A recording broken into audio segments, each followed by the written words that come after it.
Hi friends, welcome to Achus Vision. எல்லாரும் எப்படி இருக்கீங்க? என் வீடியோ பார்க்குற எல்லாத்துக்கும் ரொம்ப ரொம்ப தேங்க்ஸ். இன்னைக்கு நம்ம எதை பத்தி பார்க்க போறோம்னா வஞ்சர மீன் ஃப்ரை தான் பார்க்க போறோம். அதுக்கு தேவையான பொருள் கொஞ்சம் இஞ்சி பூண்டு paste, 1 spoon Kashmiri red chilli powder, அடுத்து பார்த்தீங்கன்னா சோம்பு சொல்லுவோம் இல்லையா, பெருஞ்சீரகம். அந்த பெருஞ்சீரகத்தை காய வச்சு நல்லா பவுடராக்கி வச்சுக்கோங்க. எப்பயுமே ஒன்று நீங்கள் வெயில காய வச்சாலும் சரிதான், இல்லைன்னா சட்டியில் லைட்டாக வறுத்து எடுத்து இந்த மாதிரி பவுடர் பண்ணி வச்சுக்கிட்டாலும் சரிதான். அந்த சோம்புத்தூள் 1 ஸ்பூன் சேர்த்துக்கோங்க. நான் குட்டி ஸ்பூன்னால டபுள் டைம் போடுறேன், அதனால 1 ஸ்பூன் கணக்கு தான் இது. அப்புறம் பெப்பர் பொடி, மிளகு பவுடர் பார்த்தீங்கன்னா 1/2 ஸ்பூன் போட்டுக்கோங்க. அடுத்து பார்த்தீங்கன்னா உப்பு அந்த மீனுக்கு தேவையான அளவு கொஞ்சம் போட்டுக்கோங்க. எப்பவுமே நான் ஃபிஷ் ஃப்ரை மசாலா மட்டும் கடையில் வாங்கவே மாட்டேன். ரொம்ப ரேர், அர்ஜென்ட்டுக்கு மட்டும் வாங்கிக்கிறது இல்லை. மோஸ்ட்லி எப்பயுமே வீட்டில் அரைச்ச மசாலா மட்டும்தான். 3 பொருள் தான்: வத்தப்பொடி, சோம்பு பவுடர் அண்ட் மிளகு பொடி, உப்பு. அவ்வளோதான், வேற ஒன்றுமே கிடையாது. ரொம்ப இந்த கவுள் அடிக்கிற மீனாக இருந்தால் நீங்கள் கொஞ்சம் கரம் மசாலா ஆட் பண்ணிக்கலாம். இது வஞ்சரம் மீனில் அந்தளவுக்கு கவுச்சி ஸ்மெல் இருக்காது. அப்புறம் பார்த்தீங்கன்னா 1 லைம் சேர்க்கணும். ஃபர்ஸ்ட் நான் 1/2 எலுமிச்சம்பழம் சேர்த்துருக்கேன். கொஞ்சம் நல்லா கையில் பசஞ்சதுக்கப்புறம் திரும்ப ஒரு 1/2 எலுமிச்சம்பழம் சேர்ப்பேன். மீன் காரத்தோட கொஞ்சம் புளிப்பு டேஸ்ட் இருந்தால் ரொம்ப நல்லாயிருக்கும். அதனால் 1 எலுமிச்சம்பழம் இது பண்ணிக்கோங்க. மீன் துண்டுகள் கம்மியாக இருந்தால் 1/2 லெமன் போதும். போட்டு நல்லா பிசைஞ்சுக்கோங்க. மோஸ்ட்லி கடை பவுடர்லாம் வாங்காதீங்க, ரொம்ப ஒரு அர்ஜென்ட்டுக்கு வச்சுக்கோங்க. மேக்ஸிமம் எப்பவுமே வீட்டிலே எல்லா பவுடரும் அரைச்சி வச்சுக்கோங்க. நான் ஒரு 4 மசாலா சொல்கிறேன், அது எப்பயுமே அந்த பவுடரில் வச்சுக்கோங்க. வெஜ் அண்ட் நான்வெஜ்ஜுக்கு அந்த பவுடர் நம்ம போட்டால் சூப்பராக இருக்கும். கடையில் நம்ம வாங்கினா அதெல்லாம் ப்ரிசர்வேட்டிவ்ஸ் ரொம்ப சேர்த்துருப்பாங்க. அது நம்ம வீட்டிலே ஃப்ரெஷ்ஷாக அரைக்கிறனால ரொம்ப நல்லாயிருக்கும். அது என்ன பவுடர்னு அடுத்த வீடியோவில் நான் சொல்கிறேன், அதெல்லாம் அரைச்சி வச்சுக்கோங்க. இப்போ பாருங்க, எல்லாம் சேர்த்து மிக்ஸ் லைட்டாக கொஞ்சம் கட்டியாக இருக்கு இல்லையா, தண்ணி சேர்க்காம இந்த மாதிரி திரும்ப ஒரு லெமன் சாறு விடுங்க. நான் திரும்ப ஒரு 1/2 லெமன் விடுறேன். இல்லை நான் 1/2 லெமன், எனக்கு புளிப்பு ரொம்ப பிடிக்காதுன்னா 1/2 லெமன் விட்டுட்டு சும்மா புளிக்காத தயிர் ஒரு 1/2 கரண்டி போட்டு மிக்ஸ் பண்ணிக்கோங்க. தயிர் கூட ஆட் பண்ணலாம். நான் ஆனால் ஃபுல் அண்ட் ஃபுல் லெமன் மட்டும் தான் யூஸ் பண்ணியிருப்பேன். இதில் ஃபுல் பிசைஞ்சுக்கோங்க. தண்ணியில் ஆட் பண்ணக்கூடாது.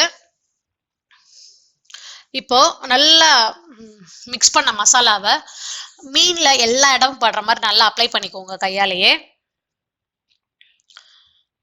அப்ளை பண்ணிவிட்டு ஒரு 1/2 hour to 1 hour, நான் இன்னைக்கு ஆனால் 1 hour காய வச்சு எடுத்து வச்சுக்கிட்டேன்.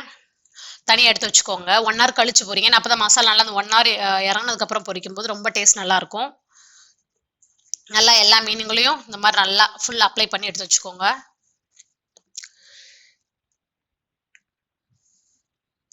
அட்லீஸ்ட் 1/2 hourனாச்சும் ஊறணும் மீன். ஒரு சிலருக்கு டைம் இருக்கு, அவசரமாக சமைப்பீங்க. 1 hour உங்களால் ஊற வைக்க முடியலன்னா அட்லீஸ்ட் 1/2 hourனாச்சும் மசாலாலாம் தடவிட்டு ஒரு 1/2 hourனாச்சும் ஊறுற மாதிரி வச்சு டைம் பார்த்து வச்சுக்கோங்க.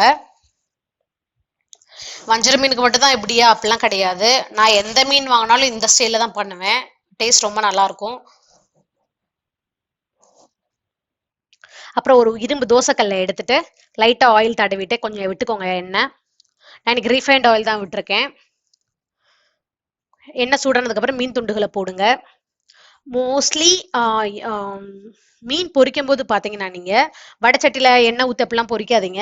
இந்த மாதிரி தோசைக்கல், ஒன்று இரும்பு கல்லாக இருக்கட்டும், இல்லை நான்ஸ்டிக் பேனாக இருக்கட்டும், இல்லை உங்கள்கிட்ட அலுமினியம் பேன் எது இருக்கோ, இந்த மாதிரி தோசைக்கல்லை பொரிச்சிங்கன்னா எண்ணெய் கொஞ்சம் சேவ் ஆகும், நல்லாவும் இருக்கும் டேஸ்ட்டு. நான் இரும்பு கல்னால இரும்பு கல் வச்சுட்டேன். எதுக்கு எனக்கு இந்த மாதிரி முறையாக வருதுன்னா, என்னோட ஆயில் வந்து கொஞ்சம் தண்ணி பட்டுருச்சு, அதனால தான் முறையாக வருது, வேற ஒன்றும் கிடையாது. இந்த மாதிரி அப்புறம் மேலாப்பில் பார்த்தீங்கன்னா கொஞ்சம் கருவேப்பிலை தூவிக்கோங்க. ஏன்னா அந்த கருவேப்பிலையோட ஃப்ளேவர் அந்த மீனில் இறங்கும் போது அட்டகாசமாக இருக்கும். இந்த பொரிச்ச மீன் ஒரு 5 to 7 minutes ஆகும். மோஸ்ட்லி 5 கூடனா 7 நிமிஷம் ஆகும், அதுக்கு மேலே ஆகாது. 3 minutes ஒன்ஸ் திருப்பி விட்டுக்கோங்க. மோஸ்ட்லி கடை பொடி எதுவுமே வாங்காதீங்க, வீட்டிலேயே ஃப்ரெஷ்ஷாக அரைச்சி செய்யுங்க, அதான் டேஸ்ட் அட்டகாசமாக இருக்கும். அந்த மாதிரி திருப்பி விட்டுக்கோங்க. நான் திருப்பி விட்டதுக்கப்புறமும் திரும்பியும் கொஞ்சம் மேலே இந்த சைடில் கருவேப்பிலை அந்த சாறு இன்னும் கொஞ்சம் கருவேப்பிலை போடுவேன். எனக்கு ஆக்சுவலி இந்த கருவேப்பிலோட அந்த ஃப்ளேவர் ரொம்ப பிடிக்கும், அதில் கருவேப்பிலை கொஞ்சம் தூக்கலாக தான் சேர்ப்பேன் நான். மீன் சாப்பிடும்போது ரொம்ப நல்லாயிருக்கும். எண்ணெய் வேணும்னா விடுங்க, இல்லைன்னா வேண்டாம். ஆனால் பார்த்துருப்பீங்க, நம்ம வடச்சட்டியில் எண்ணெய் ஊற்றி பொரிக்கிற அந்த எண்ணெய்க்கும் இதுப்பையும் பாருங்கள் எவ்வளோ எண்ணெய், ரொம்ப கம்மியாக தான் செலவாகுது. எண்ணெயும் நம்மளுக்கு கொஞ்சம் கம்மியாகும் அண்ட் எண்ணெயும் நம்மளுக்கு சேவ் ஆகும்.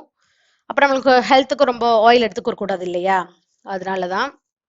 ஸோ இந்த மாதிரி தோசைக்கல்ல பொரிக்கும் போது நம்மளுக்கு எல்லாத்துக்குமே நல்லது.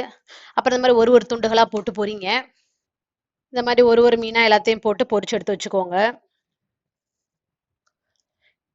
சட்டி சூடானதுக்கு அப்புறம் மீன் துண்டுகளை போடுறாலும் உங்களுக்கு டக்கு டக்குன்னு வெந்துடும். நீங்களும் ட்ரை பண்ணிட்டு எனக்கு மறக்காம கமெண்ட் பண்ணுங்க இந்த மசாலா எப்படி இருக்குன்னு. எப்பயுமே நான் சொன்ன எல்லா மசாலாவும் வீட்லயே அரைச்சு ஃப்ரெஷ்ஷா வச்சுக்கோங்க. அதான் நம்மளுக்கும் நல்லது, நம்ம பசங்களுக்கும் நல்லது. நீங்க கண்டிப்பா எல்லாம் ட்ரை பண்ணணும் என்னோட ரெசிபிஸ். ட்ரை பண்ணிட்டு இந்த மசாலா நல்லா இருந்துச்சுன்னு எனக்கு மறக்காம கமெண்ட் பண்ணுங்க. அப்பதான் எனக்கு அடுத்தடுத்த வீடியோ போஸ்ட் பண்ற போது எனக்கு ரொம்ப என்கரேஜிங்கா இருக்கும். அப்புறம் இவ்வளவு நாள் என்னோட வீடியோ பார்த்து சப்போர்ட் பண்ண எல்லாத்துக்கும் ரொம்ப ரொம்ப தேங்க்ஸ். லைக் பண்ணதுக்கு கமெண்ட் பண்ணதுக்கு ரொம்ப ரொம்ப தேங்க்ஸ். பாருங்க ஃபைனலி நம்ம வறுத்த மீன் ரெடி. டேஸ்ட் பண்ணுங்க, அட்டகாசமா இருக்கும், அருமையா இருக்கும். தேங்க்ஸ் ஃபார் வாட்சிங்.